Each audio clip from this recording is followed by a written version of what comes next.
KPM. Okey cikgu.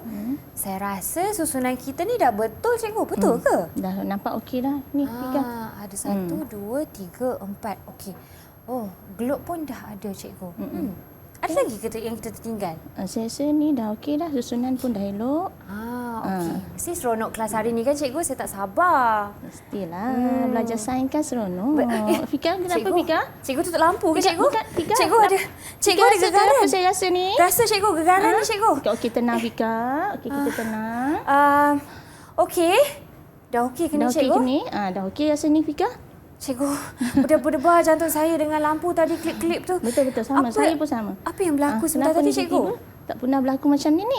Apa yang berlaku sebentar tadi cikgu? Saya rasa ada kemungkinan macam gempa bumi itu. Gempa bumi cikgu? Betul ni Fika? Cikgu. Kebetulan Fika? Bukan hari ni. Ya, kebetulan. Saya memang nak ajar mengenai tajuk tu Fika. Okey, cikgu, ada saya nak tahu lebih lanjut. Kenapa kita nak belajar ni? Boleh cikgu, jom kita masuk kelas cikgu. Okey, boleh. Okey. Jom cepat-cepat Fika. Kementar saya tadi. Okey.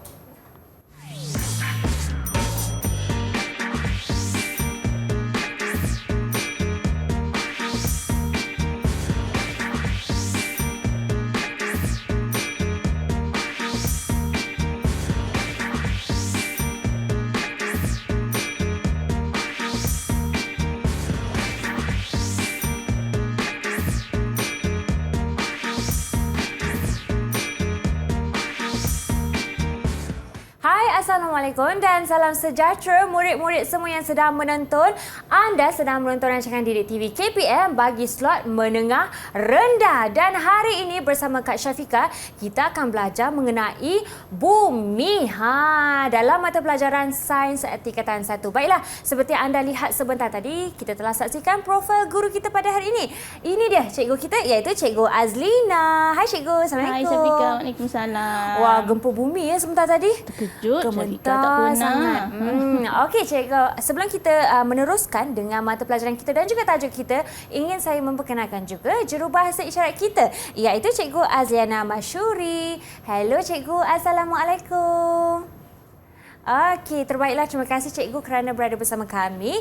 Dan hari ini sebenarnya murid-murid, bukan sahaja kita nak belajar mengenai bumi, tapi apa ya cikgu? Bukan sahaja gempa bumi. Banyak lagi yang kita nak teroka. Tapi terlebih dahulu dalam segmen ini, apa yang kita nak tahu cikgu? Dalam segmen 1 ni kita nak belajar mengenai tajuk kita ialah bumi. Bumi sebenarnya sebahagian daripada sains. Kita belajar di bawah bidang geologi. Geologi. Geologi ya. Okey. Jadi kita akan lihat apa yang kita nak belajar dalam segmen 1 ni. Segmen 1 kita ialah proses yang berlaku di bumi. Ini antara kata kunci kita hari ini. Proses eksogen, endogen, geobencana. Contohnya gempa bumi tadi tu. Oh, itu merupakan geobencana cikgu. Ya. Bagaimana dia boleh berlaku? Okey, skala masa geologi dan fosil. Okey, murid-murid dah ready? Saya dah bersedia cikgu. Harapnya murid-murid kita semua dah ada double thumbs up, okey? Jom kita mulakan kelas kita. Semangat Kak Syafika kita. Walaupun baru dilanda gempa bumi tadi. Kita kena sentiasa bersedia ya murid-murid. Okey, seterusnya kita ada dua proses utama bumi. Dua proses utama iaitu satu ialah proses eksogen, satu lagi ialah proses endogen. Okey, jadi pada segmen 1 ni kita akan lihat proses eksogen. Apakah dia yang dimaksudkan dengan proses eksogen? Proses eksogen ialah proses yang berlaku di permukaan bumi. Permukaan bumi. Kita ni berada di permukaan bumi lah. Ya, cikgu. Yang kita nampak rumput ni, ada batu-batu ni.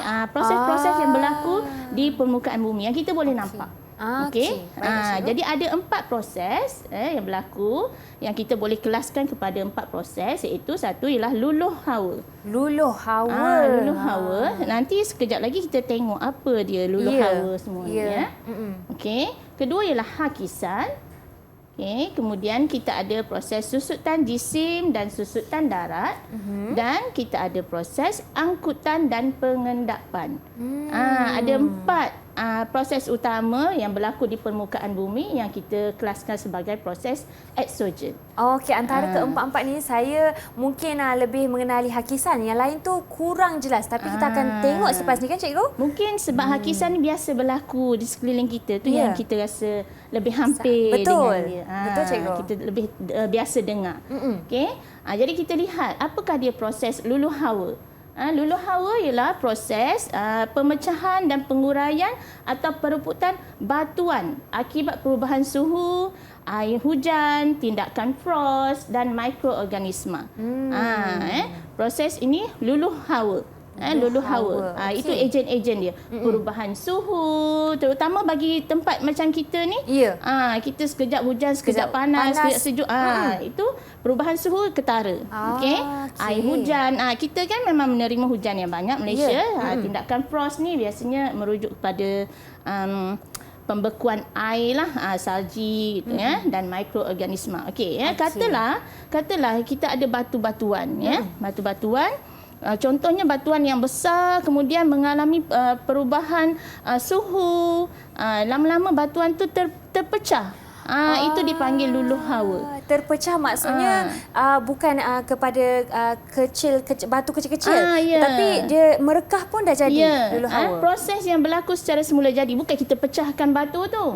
Okey, maksudnya batu tu disebabkan pengembangan akibat suhu yang panas, batu mengembang, kemudian bila sejuk batu mengecut. Jadi pengembangan dan pengecutan yang berlaku menyebabkan batu-batuan tu terpecah pada serpihan kecil. Okey. Kalau kita lihat di slide ni, ini disebabkan oleh air. Air pun boleh menyebabkan luluh hawa berlaku. Nampak ya, pembekuan air, kemudian air mencair, ais itu mencair. Jadi lama-lama air sendiri boleh bertindak seolah-olah seperti kapak yang membelah batu-batu ni. Maksudnya sekeras-keras batu pun boleh pecah juga kan cikgu? Disebabkan oleh air. Ya. Dan lagi satu cikgu, mikroorganisma tu macam mana? Mikroorganisma tindakan-tindakan. Macam kulat ke boleh dikira? Yang warna hijau-hijau tu cikgu? Mikroorganisma ni contohnya alga, protozoa, bakteria.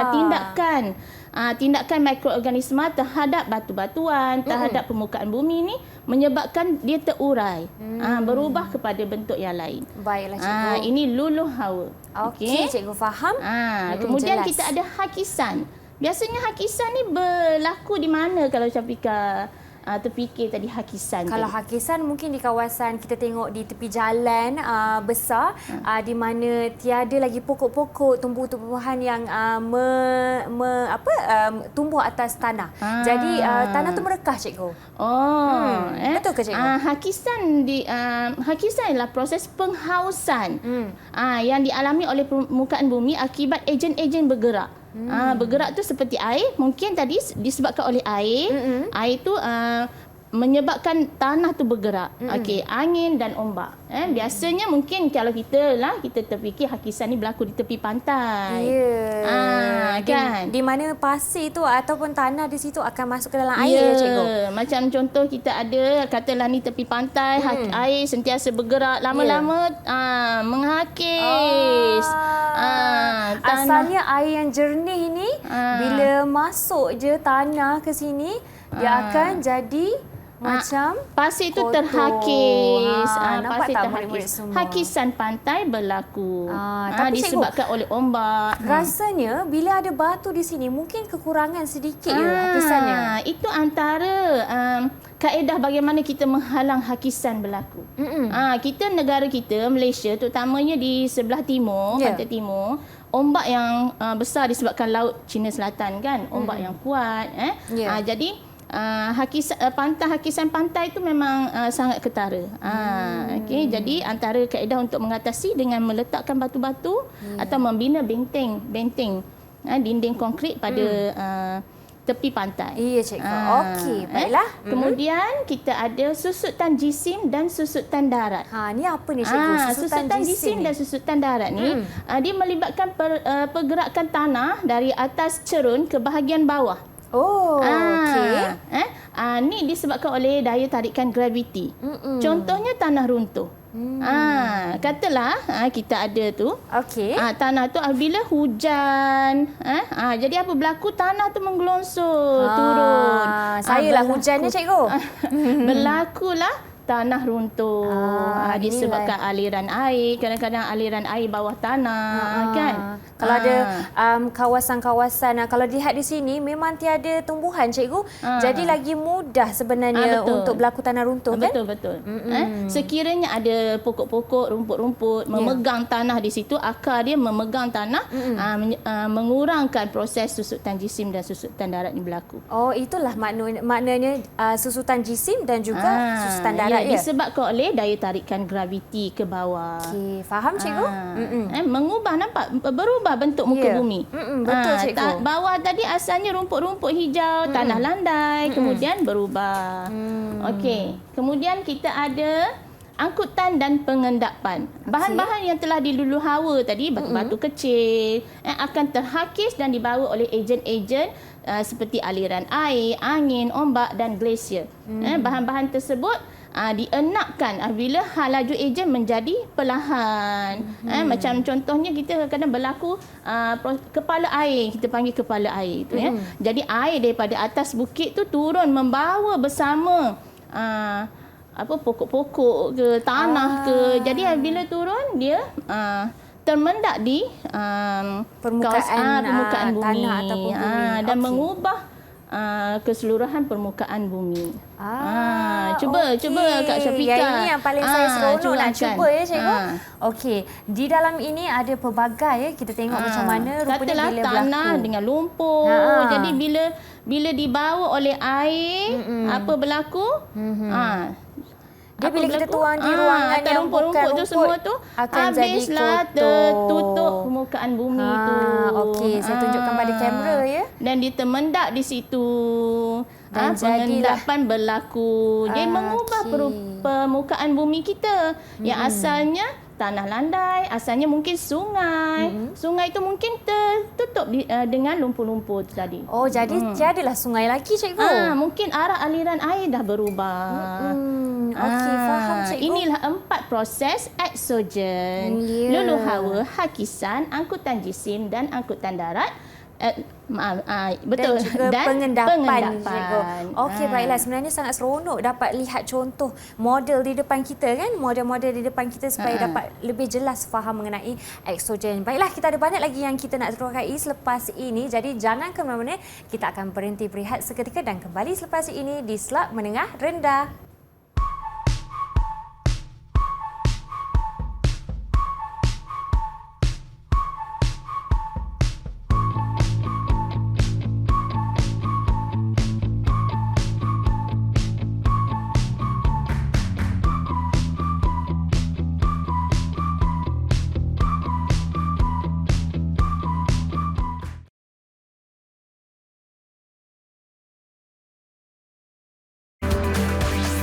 Didik TV KPM.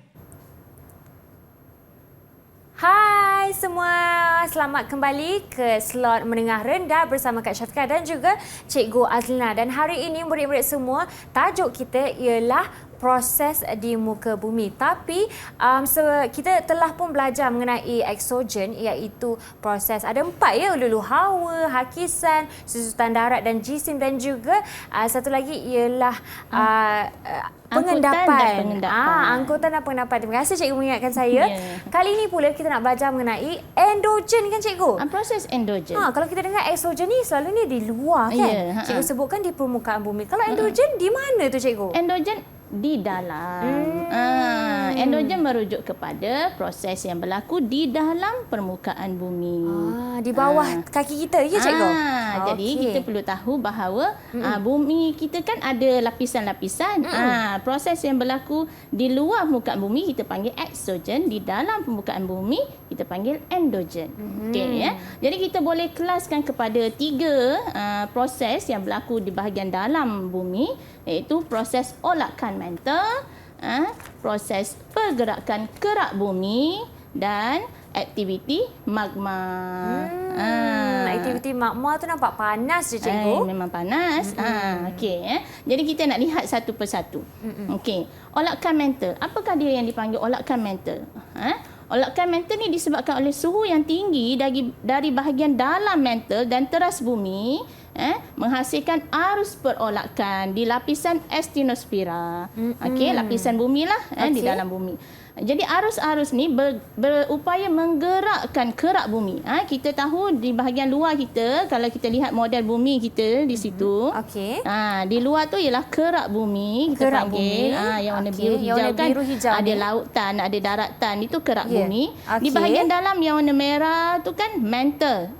Jadi bahagian mantle ni dia ada sedikit macam cecair lah. Dia bukan cair yang sangat, cair yang likat lah. Okey. Jadi dia boleh bergerak dan pergerakan dia tu kita panggil perolakan. Perolakan. Jadi pergerakan mantle akan berupaya menggerakkan kerak bumi. Tapi pergerakan dia tu berlaku dengan pergerakan kerak bumi ni berlaku dengan mungkin perlahan yang kita tak terasa lah. Ya. Okey. Okey. Kemudian kita ada lapisan bumi. Lapisan bumi kalau kita lihat, kita nak tengok tadilah mantle ya. Lapisan bumi ni terdiri daripada kerak, mantle, teras luar, teras dalam. Ini yang saya sebut tadi, bahagian mantle tu. Yang bergerak. Yang bergerak yang boleh mengakibatkan kerak bumi tu bergerak. bergerak. Okey. Nampak ini pergerakan dari dalam menyebabkan perubahan luar. Luar permukaan bumi. Okey. Faham cikgu? Kemudian kita ada proses pergerakan kerak bumi disebabkan oleh pergerakan mantle tadi dan pergerakan kerak bumi yang juga kita panggil plate tektonik. Kita nampak bumi ni nampak macam globe ni, kita ingat macam sekeping sahaja. Tapi bukan sebenarnya rupanya. Bumi ni terdiri daripada plate tektonik, kerak bumi tu. Okey. Ada plate-plate dia tertentu. Plat dia ada berapa cikgu? Kita tak tahu. Banyaklah. Ada beberapa plate. Okey. Jadi kita memang tak nampak di luar, kita tak nampak adanya plate-plate, tapi ada bukti-bukti yang menunjukkan adanya plate tektonik ni. Okey. Faham cikgu? Okey, menurut teori plate tektonik ni, kerak bumi dibahagikan kepada beberapa kepingan plate. Okey, dan plate ni sentiasa bergerak.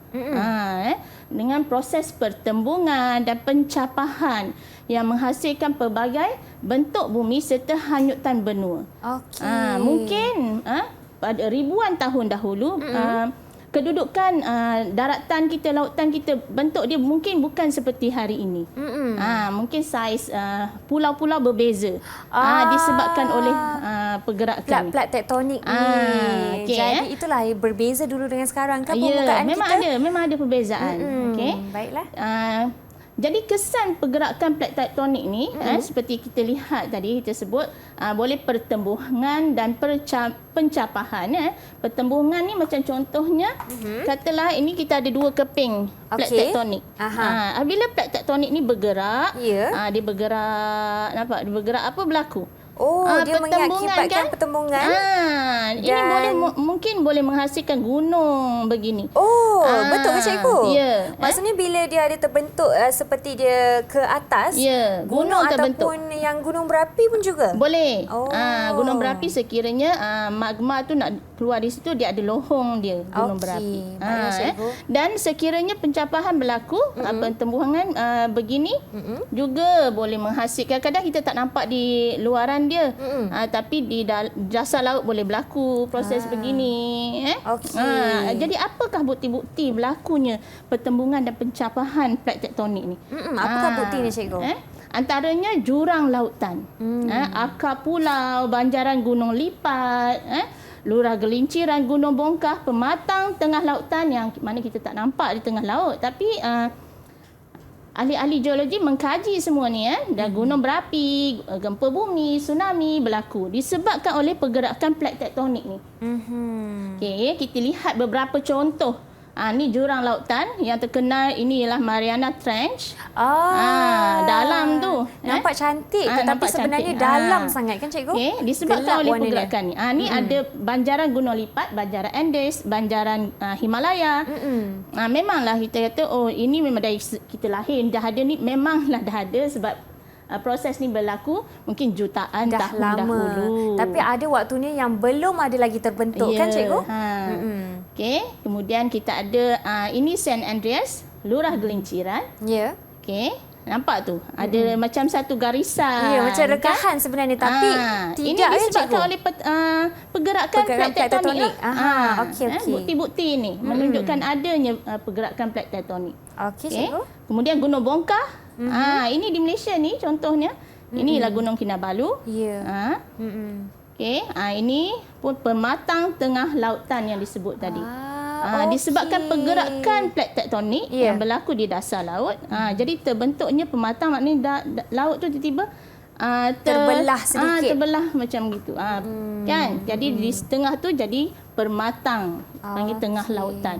Baiklah cikgu. Okey. Ini menarik. kesan pergerakan plate tektonik yang mana ini mengubah permukaan muka bumi. Kita tak nampak apa yang berlaku di dalam, tapi kita nampak buktinya di luar.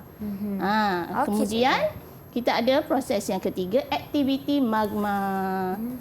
Magma ni sinonim, kalau magma ni kita terbayangkan apa? Sesuatu yang besar cikgu.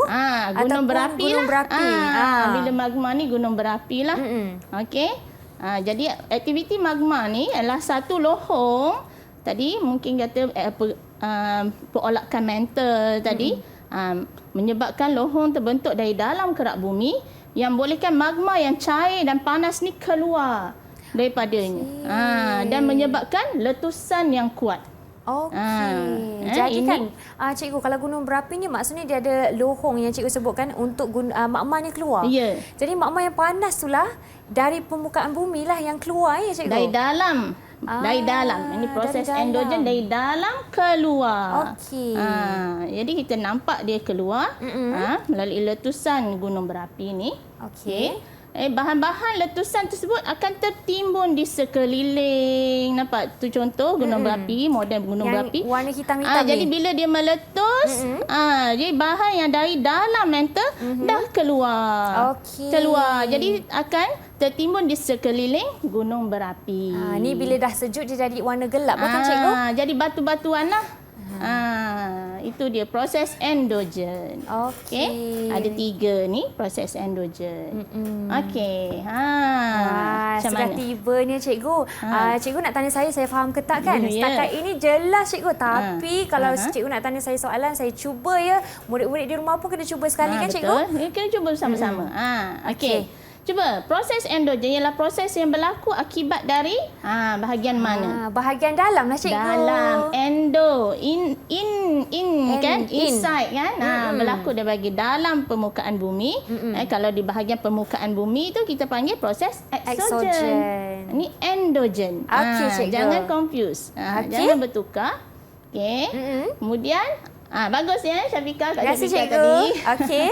Saya nak cuba lagi. Tahniah Syafiqah. Yang mana yang bukan proses endogen? Okey, ada 4 fikir di dulu. sini. Pergerakan kerak bumi mesti. Sebab memang kerak bumi disebabkan oleh yang cikgu sebutkan tadi, plate tektonik. Aktiviti magma, ya. Proses olakan mantle, ya juga. C cikgu, proses luluh hawa. Sebab luluh hawa tu proses exogen.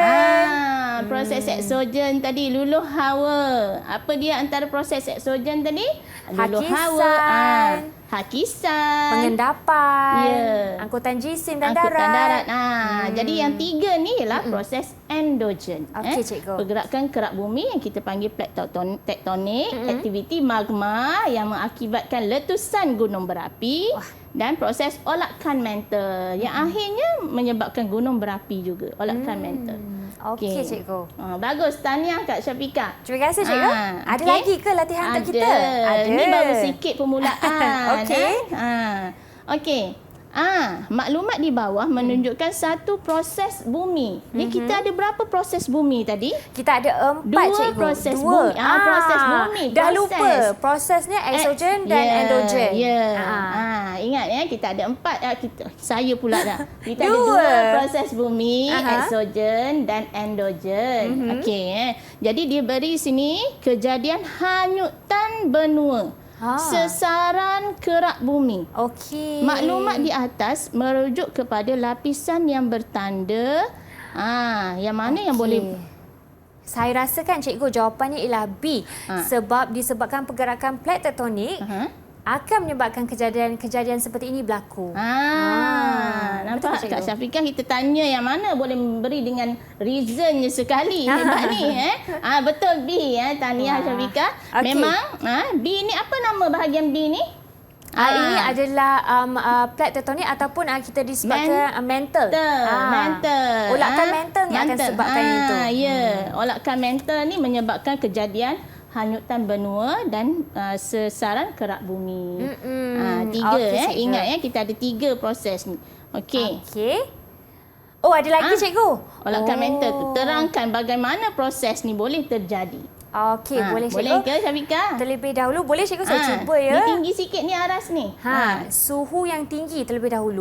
Suhu yang tinggi dalam bahagian mental yang kita sebutkan sebentar tadi dan juga teras bumi yang paling atas tu menghasilkan arus-arus. Macam sungai pula arus-arus perolakan di lapisan Actinosfera. Bukan atmosfera, actinosfera katanya. Dan ini akan menggerakkan kerak-kerak bumi. Betul. Okey. Tapi cikgu, kalau kita sebut plate tektonik yang menyebabkan pergerakan kerak bumi juga boleh ke? Plate tektonik tu sendirilah bahagian kerak bumi. Okey. Nampak tak murid-murid? Bagus Kak Syafiqah punya cubaan jawapan. Cuma murid-murid nampak tak tadi? Sekiranya kita tidak biasa menyebut, menulis istilah-istilah dalam sains ni, jadi bila masa kita nak menjawab soalan tu, memang dia akan tersasul gitu. Ya nampak? Bila perkara yang baru perlulah diulang beberapa kali supaya bila kita menjawab sains kita menggunakan istilah yang betul. Actinosfera tidak bertukar dengan atmosfera. Kalau salah eja ni macam mana actinosfera ni cikgu? Kita katalah kita saintis, takkan saintis salah eja Kenalah istilah betul sains. kan? Kenalah betul. Kena tepat. Sains ialah fakta cikgu. Ya. Guna istilah yang betul. Cikgu, dalam 5 soalan yang saya jawab tadi okey ke semuanya? Okey. Bagaimana jawapan saya okey? Tahniah Syafiqah. Okey. Terima kasih. Adik-adik, Kak Syafiqah ialah contoh yang terbaik. Baiklah, jangan lupa terma-terma sains yang kita belajar tadi. Okey. Cikgu, jom kita berehat sebentar. Okey, boleh. Dan kita akan sambung selepas ini di Slot Mendengar Rendah.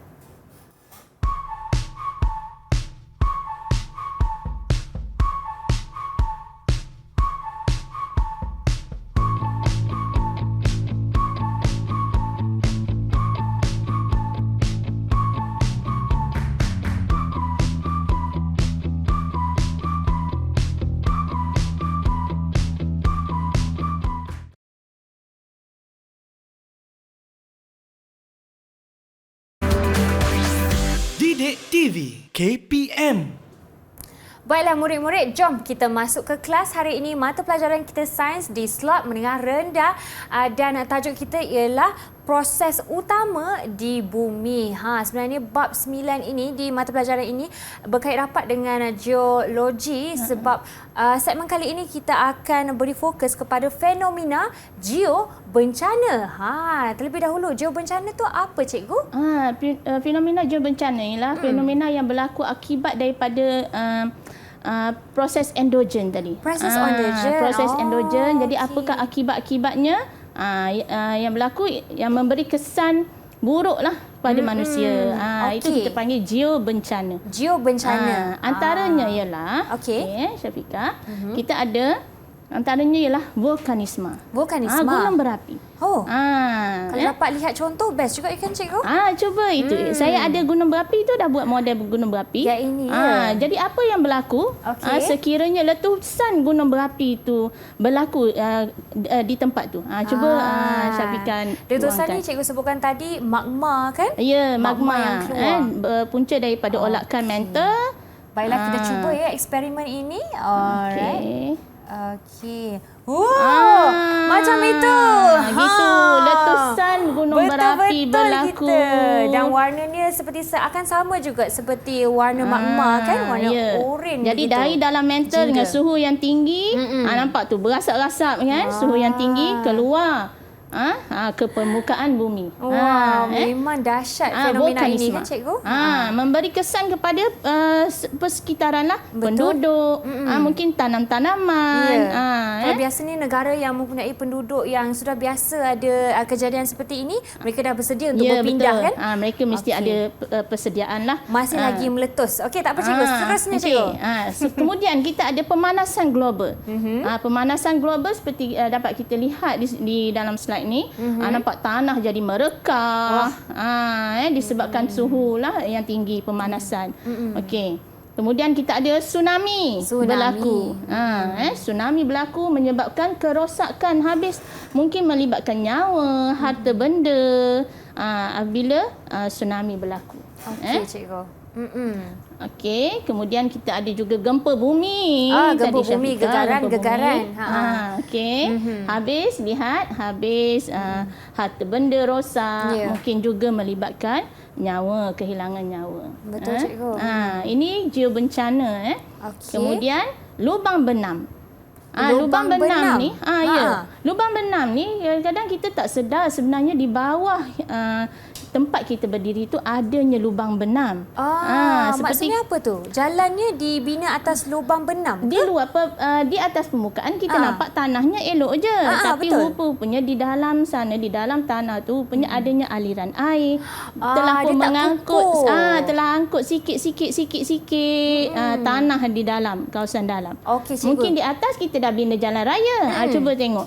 Kita ada contoh di sini ya. Contohnya lah, saya nak pergi kerja pagi-pagi, brum. Tiba-tiba apa berlaku? Tiba-tiba cikgu, kita akan terbenam. Macam tu ya cikgu. Disebabkan lubang benam. Atas luaran kita nampak tanah yang biasa, yang elok. Rupanya di bahagian dalam telah pun adanya hakisan tu berlaku. Tanah tu telah diangkut ke tempat lain. Lubang benam. Sebenarnya kita tak boleh agak ya cikgu sebab dah dibina jalan atas ni. Kadang-kadang kita tak tahu keadaan tanah ataupun keadaan di bawah kan cikgu. Sebab tu kadang-kadang sebab itulah bila hendak membina bangunan perlu ada kelulusan. Perlu periksa semuanya untuk mengelakkan kejadian seperti inilah berlaku. Okey, baiklah cikgu. Ini lubang benam. Kemudian kita ada tanah runtuh juga. Ini adalah kesan geobencana juga. Ya cikgu. Di depan nampak, saya ni contoh dia. Tanah runtuh macam ni ya. Ni tanah dari atas turun ke bawah disebabkan oleh tarikan graviti. Betul cikgu. Tanah runtuh. Baiklah cikgu. Kemudian kita ada tanah jelus. Tanah jelus ni contohnya lah tanah pasir macam biasa, kita nampak tak ada apa je. Tapi bila kita melalui kawasan tu tiba-tiba tenggelam. Seolah-olah disedut. Dia menarik kita ke bawah. Ya. Itu dipanggil tanah jelus. Ada suatu ketika dulu masa saya di sekolah pergi camp cikgu, saya terkena tanah jelus ni, tertangga kasut saya memang hilang. Bahaya di dalam sungai tu cikgu. Ni boleh mengakibatkan kehilangan nyawa. Dia tarik pun tak boleh, dia ada teknik untuk keluar daripada tanah jelus ni lah. Ya cikgu, ada teknik. Ada tekniknya. Sebab itulah bagi setiap kejadian gempa yang tidak disangka ni, kejadian geobencana ni, kita perlulah ada cara untuk menghadapi geobencana ni. Apakah persediaan kita untuk menghadapi geobencana ni? Baiklah cikgu. Ada lagi ke geobencana yang lain cikgu? Hujan asid antaranya. Kebiasaannya hujan asid ni berlaku di kawasan perkilangan lah kebiasaannya.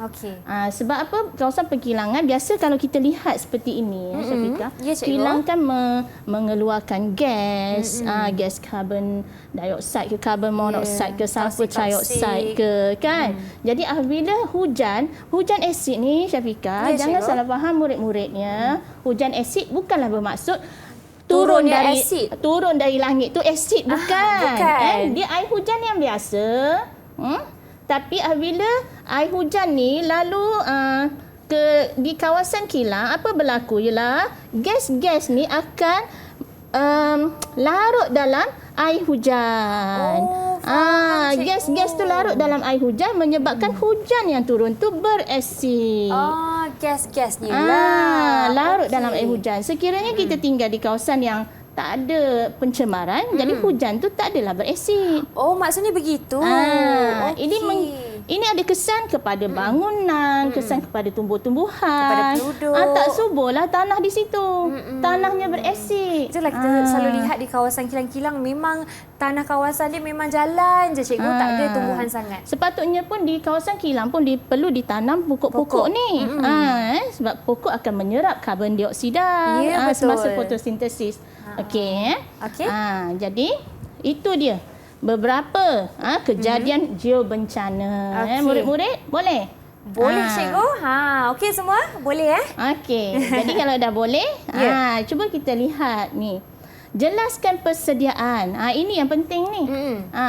Jelaskan persediaan yang perlu dilakukan oleh semua pihak dalam menangani kesan gempa bumi. Walaupun mungkin kita kata kita tidak, Malaysia ni macam tak pernah berlaku gempa bumi. Tak apa, ini ialah persediaan. Okey. Apa agaknya? Kalau Syafiqah, apa persediaan yang Syafiqah nak buat? Kalau saya lah kan, sebab saya pun fakta mengenai geobencana ni saya tahu. Tapi dari segi menyelamatkan orang dalam kesusahan tu saya kurang mahir. Jadi saya akan bekerjasama dengan agensi penyelamat cikgu.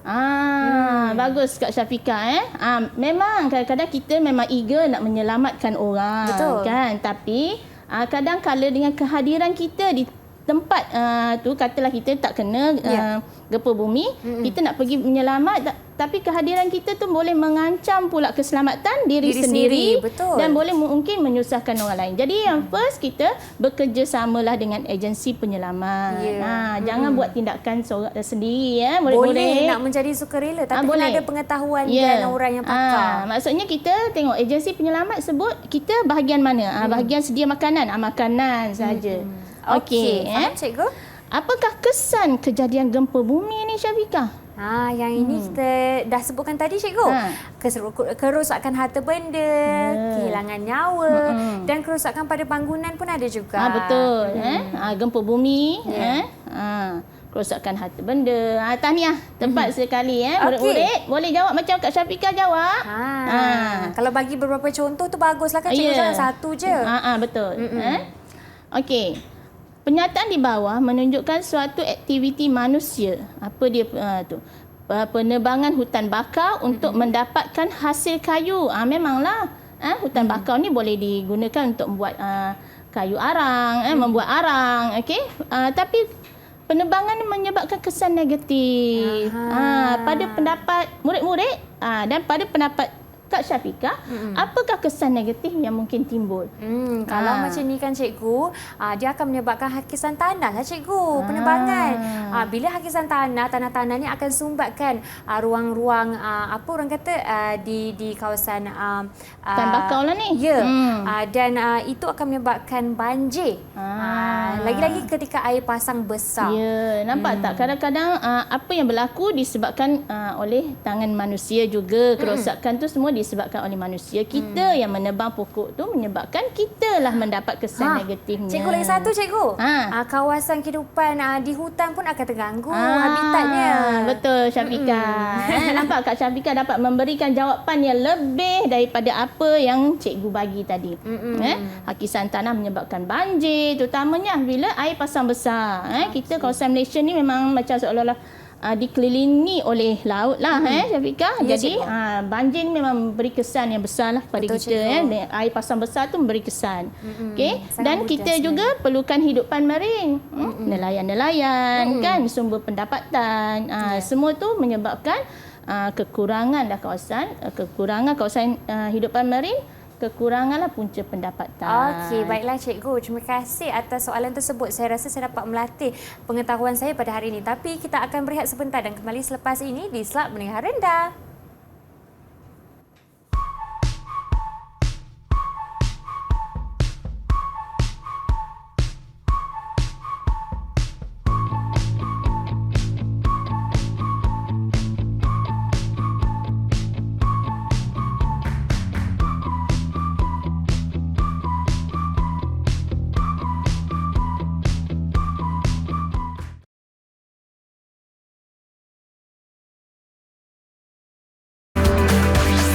Didik TV KPM. Anda masih lagi menonton rancangan Didik TV bagi slot mendengar rendah bersama Kak Syafiqah. Dan sebelum kita mulakan segmen ini, Kak Syafiqah nak tanya semua penonton kita, berapa ramaikah yang tahu usia bumi kita? Usia diri sendiri tahu, usia kawan-kawan tahu, usia bumi macam mana kita nak jadikan sebagai pengukur? Kita nak ukur usia bumi ni, Cikgu Azina. Okey, Syafiqah. Usia bumi ni, macam mana kita boleh tahu bumi ni dah ada dari sebelum kita ada, sebelum nenek kita ada, sebelum moyang kita ada kan. Tapi menggunakan fosil. Menggunakan fosil, kita buat pentarikhan karbon. Karbon 14 kita guna untuk tahu radioisotop karbon 14 untuk tahu usia fosil, jadi kita dapat menganggar usia bumi. Dan usia bumi dianggarkan 4.5 bilion tahun. Itu usia bumi murid-murid. 4.5 bilion tahun. Ya, dia disebabkan lamanya tu. Jadi kita boleh kita katakan kelaskan usia bumi ni kepada beberapa peringkat. Okey. Kita kelaskan kepada ada tempoh, ada era, ada epoch, okey. Ada ion, seperti kita lihat di sini. Ini kita panggil dia skala masa geologi. Skala masa geologi, kalau kita lihat kita sekarang, skala masa geologi yang sekarang ialah yang di atas sini. Cenozoik. Cenozoik. Kita berada di Cenozoik lah skala masa geologi kita pada Quaternary, Holocene sekarang. Okey. Maksudnya yang bawah ini yang paling awal-awal. Ya. Kita kelaskan kepada begitu. Okey. Ini dipanggil skala masa geologi murid-murid. Kalau kita lihat dia ada ion. Ion sebelum tu ada lagi ion sebelum tu. Tapi sekarang ialah ion Phanerozoik. Ada tempoh masanya ion tu. Okey. Kemudian kita ada era. Sekarang lah kita manusia berada di era Cenozoik dan tempoh Quaternary, epoch Holocene. Iaitu pada hari ini kita berada di skala masa geologi yang itu. Okey, baiklah cikgu. Kita ada era apa lagi? Era Mesozoik, era Paleozoik. Yang mana masa tu manusia belum ada lagi. Dikatakan pada Mesozoik yang ada hanyalah burung, dinosaur, reptilia. Sama inilah dinosaur ada. Dinosaur ada. Dinosaur ada. Macam mana kita boleh tahu adanya dinosaur? Itu fosil. daripada fosil. Penemuan fosil. Kemudian kita menggunakan pentarikhan karbon. Jadi dapatlah diramalkan pada era mana, pada tempoh mana adanya dinosaur. Okey, cikgu. Nampak kalau kita ikutkan sini, dinosaur wujud, burung wujud dulu daripada kita. Tapi kenapa sekarang dinosaur dah tak ada? Ada kemungkinan proses-proses geobencana tadilah menyebabkan pupusnya dinosaur, gunung berapi kan, antara contohnya. Okey. Ini kita panggil skala masa apa tadi, Syafiqah? Cenozoik. Skala masa geologi. Itu dia. Maaf cikgu. Cenozoik tu era. Era sekarang ni ialah Cenozoik. Okey cikgu, faham? Okey. Benda yang baru memang memerlukan beberapa kali ulangan. Ya cikgu, betul. Untuk kita faham. Okey. Seperti yang kita dah lihat tadi bahawa bukanlah manusia ni wujud bersama-sama dengan bumi, bukan? Manusia bukan wujud 4.5 bilion tahun dahulu, bukan? Itulah fahaman yang mungkin kurang jelas sebab kadang-kadang kita fikir dulu-dulu ada manusia tetapi ada zaman lain-lain. Bukan. Masa awal-awal dulu apa yang terjadi di bumi cikgu? Jadi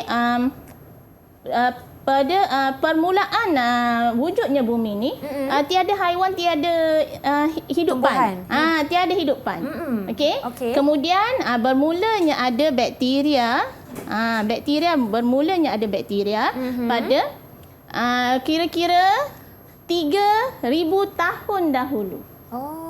3,000 tahun dahulu 3,000 bilion tahun dahulu. Okey. Kemudian barulah wujudnya protozoa, nampak? Bakteria dan protozoa ni ialah haiwan primitif tapi dia dah wujud dulu sebelum manusia. Okey. Di bumi. Kemudian barulah wujudnya rumpai laut. Rumpai laut. Ini perubahan ni mungkin disebabkan kesesuaian suhu bumi pada masa tersebut. Ubur-ubur pun ada, kemudian cikgu. ubur-ubur dijumpai. Ini semua daripada fosil. Fosil dapat daripada dalam batu, kan. Kemudian adanya wujudnya ikan wujud dulu pada manusia. Ya. Kemudian barulah wujudnya serangga. Kalau kita lihat ni semua haiwan-haiwan yang primitif. Sekarang ini juga masih ada. Betul. Dinosaur je yang kita tak jumpa sekarang. Tapi dinosaur dah bukti-buktinya pupus. ada. Dan kemudian barulah wujudnya tumbuhan berbunga. Dan selepas itu barulah wujudnya manusia. Wah. Kira-kira 500 juta tahun dahulu. Wujudnya manusia. Okey. Inilah keadaan yang berlaku di bumi. Begitu banyaknya hidupan lain yang selain manusia yang sebelumnya. wujud di bumi. Okey, baiklah, cikgu. Syafiqah, Ya. macam mana? Okey, kefahaman saya tentang tajuk mengenai usia bumi dan juga yang terdapat sebelum manusia tu agak jelas, cikgu. Okey, bukanlah manusia wujud bersama dengan bumi. Okey.